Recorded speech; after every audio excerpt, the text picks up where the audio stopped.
सर्व शब्द रूप सिद्धि के अंतर्गत तृतीया विभक्ति को आरंभ कर लेते हैं। तृतीया विभक्ति का एक वचन है सर्वेण और मूल रूप सर्व ले लेते हैं। मूल शब्द सर्व लेने के बाद सर्व क्या है? सर्वादीनी, सर्वनामानी, सर्व आदिगण के अंतर्गत आता है और सभी के लिए प्रयुक्त होता है, अतः इसीलिए इसकी सर्वनाम संज्ञा हो गई इस सूत्र से। सर्वनाम संज्ञा होने के बाद क्योंकि सर्वनाम जो होते हैं संज्ञा की भांति प्रयुक्त होते हैं, अतः अर्थवत धातु प्रत्यय प्रातिपदिकम सूत्र से इसकी प्रातिपदिक संज्ञा हो गई। तब स्वौजस सूत्र से 21 प्रत्यय हमें प्राप्त हो गए, सु, औजस, अमोट, शश इत्यादि। तो तृतीया विभक्ति एक वचन की कक्षा में टा का आगम हो गया। सु औजस प्रथमा, अमोट शस द्वितीया, टाभ्याम भिस तृतीया हो गए। तो द्वैक और द्विवचनी एक वचन इस सूत्र से तृतीया विभक्ति एक वचन की कक्षा में टा का आगम हो गया। स्थिति हो गई सर्व टा। अब टा असी असाम इन आस्या सूत्र कह रहा है कि टा को, तृतीया के टा को, चतुर्थी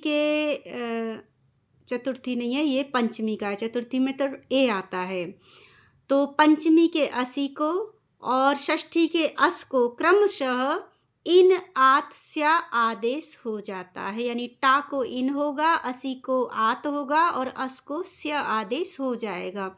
तो टा को इन आदेश कर दिया इस सूत्र से, टा असी असाम इन आस्या सूत्र से।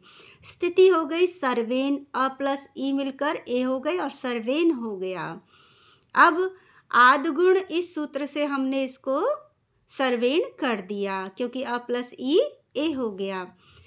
तथा अट कुवांग नुम व्यवाय अपि सूत्र को बता ही दिया है कि जब किसी शब्द में र और न एक साथ आ जाए तो न के स्थान पर ण हो जाता है। इस सूत्र से वो कहीं भी आ जाए, कोई भी बीच में व्यवधान क्यों न हो, जरूरी नहीं है कि र और न पास ही पास हों।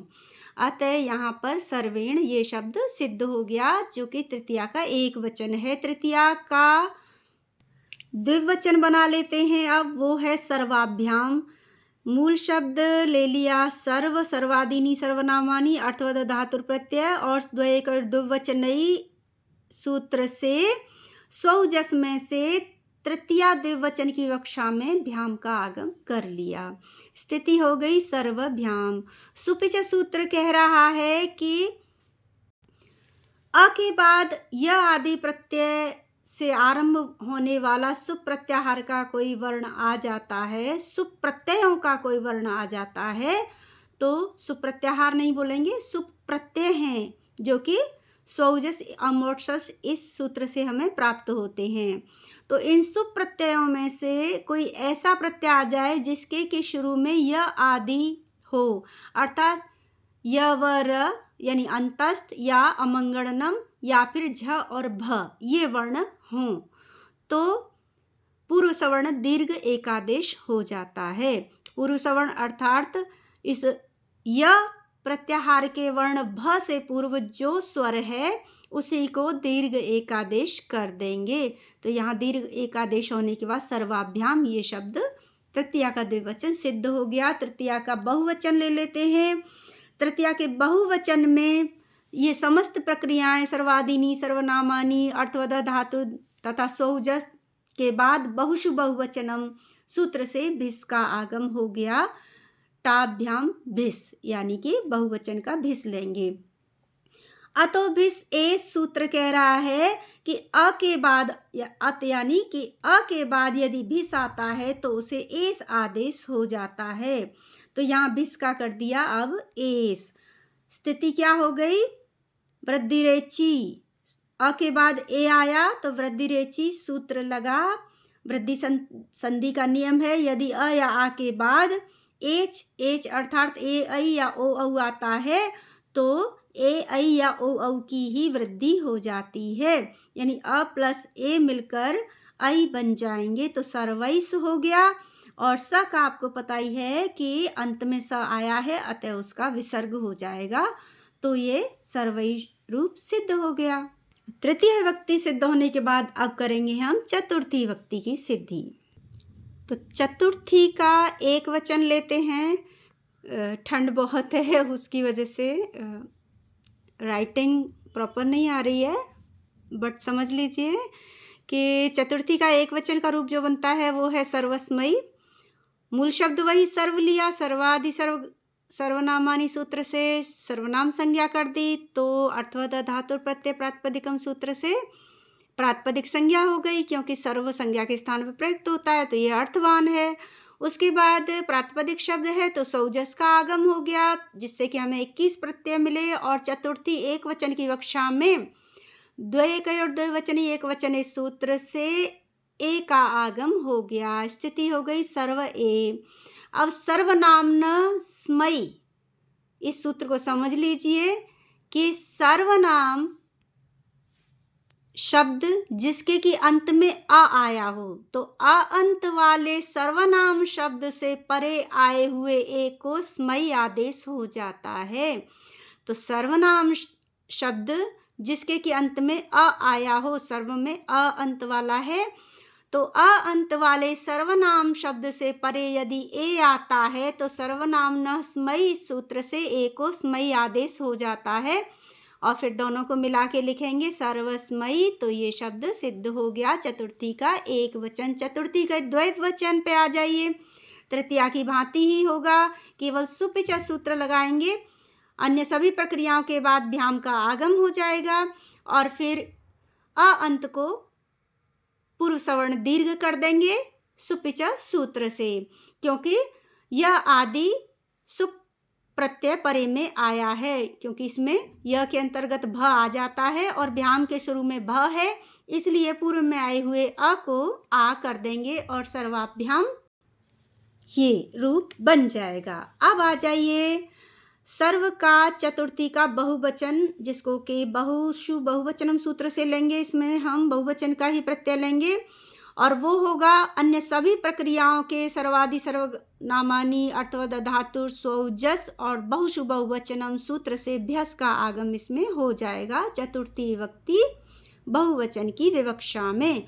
और उसके बाद लगेगा बहुवचने झलेत ये सूत्र, और ये सूत्र कहता है कि बहुवचन के झल आदि सुप के परे रहते बहुवचन का कोई सुप का ऐसा प्रत्यय सुप का कोई ऐसा प्रत्यय आ जाए जिसके कि शुरू में झल वर्ण हो, भ झल के अंतर्गत आ जाता है, झ ल के अंतर्गत झ भ यहीं पे देख लीजिए भ आ चुका है। पूरे प्रत्यय यदि बनाएंगे तो प्रत्याहार उसके अंतर्गत भ आ जाएगा। तो कोई सुप का ऐसा प्रत्यय परे में आ जाए अ अंत वाले शब्द के जिसके कि शुरू में झल प्रत्यय का वर्ण हो, जैसे कि भ है, तो अ को अ अंत वाले जो शब्द है उसके अ को यानी कि अंतिम अ को ए आदेश हो जाता है। तो सर्व में अंतिम अ है, अंतिम अ को ए आदेश हो जाएगा यदि उसके बाद सुप का कोई ऐसा प्रत्यय परे में आ जाए जिसके के शुरू में झल वर्ण हो, तो अदंत अंग को ए आदेश हो जाएगा। तो यहाँ सर्व के अ को ए कर देंगे तो सर्वे हो गया। स्थिति हो गई सर्वेभ्यस। स को रुतो विसर्ग कर देंगे और मिलाकर लिखेंगे सर्वेभ्य, ये सिद्ध हो गया। तो चतुर्थी विभक्ति की भी सिद्धि हो गई है, जिसमें कि हमें चतुर्थी विभक्ति के द्विवचन में तो कुछ नहीं करना, पूर्व में सुपिच जो लगाया था तृतीया का द्विवचन सिद्ध करने में उसी तरह से हो जाएगा। और चतुर्थी के एक वचन में हमें एक सूत्र याद रखना है जिससे पूरा सिद्ध हो जाएगा, वो है सर्वनामन स्मयी, जिसमें कि चतुर्थी विभक्ति में आए हुए ए को स्मयी आदेश हो जाता है। सर्वनाम यहाँ पर शर्त यह है कि सर्वनाम शब्द ऐसा होना चाहिए जिसके कि अंत में अ आ रहा हो। तो अ अंत वाले सर्वनाम शब्द से परे आए हुए ए को स्मयी आदेश हो जाता है। सर्वनाम न स्मयी सूत्र से सर्वाभ्याम केवल सुपिच सूत्र की आवश्यकता होगी और सर्वेभ्य में आपको बहुवचने झल्लेत को समझना होगा, यानी कि बहुवचन का जल आदि वर्ण वाला कोई सुप प्रत्यय परे में आ जाए तो पूर्व में आए हुए अ को ए आदेश हो जाता है, तो सर्वे भ्यस हो गया और अंतिम स को रुत्व विसर्ग यानी कि उसी प्रक्रिया से सजशो रु और फिर खरवसानयो विसर्जनीयस्य स इस सूत्र से स को विसर्ग कर देंगे, जिसे कि हम संक्षिप्त में केवल रुत्व विसर्ग कहते हैं। तो चतुर्थी विभक्ति तक के सर्व के शब्द रूपों की सिद्धि हो गई है। जुड़े रहिए। धन्यवाद।